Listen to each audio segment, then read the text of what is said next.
Guest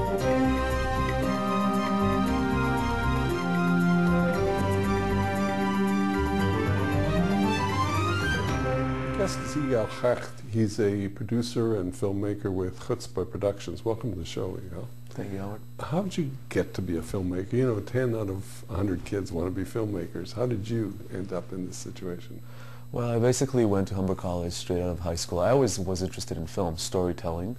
So, but did you make films in high school? Yeah, I made short films on VHS tapes, basically what we had. What grade?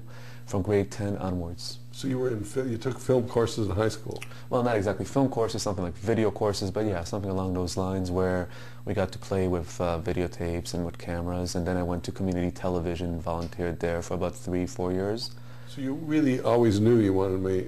I always knew I wanted to tell stories, and film, I'm not a great writer, and film is another way of, a visual way of telling a story, so. So you went then to Humber? Yeah, I went to Humber for 1 year, left Humber, decided Why did you leave? I didn't like it there too much. It wasn't a program for me. It's a great program. It's just wasn't for me. Decided to make my first documentary. Went to Israel for about 6 months and lived there and basically shot my first documentary in '97 called Voices of Israel. And then upon returning to Canada, I entered Seneca College School of Communication Arts radio and television program, which is, in my opinion, one of the best programs in Canada, and basically mastered my craft there. And I'm still mastering it, or at least trying to. But they're all on Jewish themes. Most of them, yeah, except for maybe one. Most of them are about Israel or a Jewish contemporary issue. Okay, why did you, what makes you make that your subject? I have a slight obsession. I have an obsession with Israel, with the state of Israel. And what's the origin of this obsession? Well, I was born in Israel, and you came here when? When I was 11 years old, about 15 years ago. So it's like one of the characters in the film we're going to talk about. Basically, yes. He also came about when he was about 10. Yeah, but unlike him, I've adapted, and he made Aliyah recently. And do you have the same, we'll get to the film, but do you have the same resentments that get your parents? No, absolutely not. My parents, wonderful people. They want me to be a lawyer, a doctor. Well, they're Jewish, so, what can you do? Okay, tell me about this obsession. Is it related to your leaving Israel and you feel you have to do something while you're in the diaspora? That definitely has something to do with it. I've always felt an attachment to Israel. And most of my friends, I have a lot of friends in Israel, and I always felt that I need to do something for Israel. I'm not going to serve in the army. I don't have that possibility. I live here in Toronto. What can I do? So the best thing, at least that I thought, was make films about not just Israel, but about the Jewish contemporary world. There's a lot of films that are being made about the Jewish world, but not that touch the issues that truly affect in real time the Jewish people. And one of those main issues is obviously Israel's, but there are other issues such as assimilation and other things that we explore in Chutzpah Productions. So you're going to continue to be a major focus. Yeah, I mean, I do other films. Recently we've teamed up with other production companies. We won awards for other production companies producing their films and actually editing their films as well. But my core subject matter that I'm truly interested in is Judaism and the contemporary Jewish world, which obviously revolves around Israel as well. But you're not making propaganda films. You read the comments on your films. When I read all the literature, was cutting edge, moxie, full of chutzpah. That you're stirring things up more than. we like to tackle issues that nobody wants to talk about. I don't make a film to pay lip service to the Jewish community. When I make a film, I want to explore a topic. I want to explore a topic that nobody wants to talk about, and why don't they want to talk about it? And hopefully, bring that topic to the light and have people starting talking about it. Have people said to you that you said you wanted to serve Israel in the diaspora, and said this is a disservice to Israel? Many times. We actually had one festival, I'm not going to say where, but one festival that truly liked the film, but when they called us, they said, how dare you make such a film right now? You should make a film where all of us are united and together. And I said, no. You want to make a propaganda film, go somewhere else. It's not. Did they show it? No.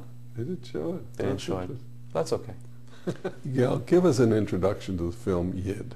Basically, Yid is about the relationship between diaspora Jews and Israeli Jews living in the city of Toronto in the shadow of the Palestinian-Israeli conflict. And the title is? Yid basically means Yehudim in the diaspora, which means... And Yehudim are both Jews, both Israelis and yes. Jewish diaspora Jews. So you're going to deal with how they both respond to each other and the... And to the conflict. Yep. Okay. You interviewed all these people. Do you really, as an ex-Israeli who was born in Israel, brought up your early years, do you really believe that Israelis in the diaspora are just in a way station, eager to get back and waiting to get back to Israel? Which is one of the main themes in that section. I think a lot of people think that, and I think it's wrong. I think Israelis who leave, who've lived here for quite a while, are not going to go back to Israel. They are Canadian. I am Canadian. I've lived here for 15 years. I consider myself as much as a Canadian as I do as an Israeli. And I think a lot of people come here in search of a better life, who are just have given up on, not on Israel, but just because of the situation. They feel that they can't live there anymore, and they leave because of that. But don't they leave for all kinds of reasons? Some meet a girl in diaspora, some for career moves, some get offered to be a professor at MIT. You know, there's all kinds of reasons. There's many reasons why Israelis leave, but I would say that the majority leaves because of the situation, because of the economic hardships. I don't think because of the security so much as it is the economic hardships that are affecting Israelis right now in Israel. So that's a big propulsion. Yeah. But what about this image of this guilt trip put on them? I mean, you've deserted and all that kind of thing. I mean, you come from China, you don't say deserted China. I think personally, I think it's disgusting. You know, how dare you, as a Canadian Jew, sit here in Toronto and pass judgment on an Israeli who decides to come here. Do a lot do that, though? I mean, I don't know anybody who does, but did you find in your interview a lot did that, or did you select? Well, we didn't select. I mean, okay, well, obviously there was some editing. We interviewed over 80 people. I think that a lot of Israelis find that the question is always posed to them, why are you here? Why did you come here? Recently I was asked, I'm here for 15 years, somebody asked me, why did you leave Israel? Why did you come here? And sometimes it's done jokingly, and sometimes it's not. And I would like to say to that person who believes, you know, that Israelis should stay in Israel, well, you know, make Aliyah, come there, live there, then come back, pass judgment then.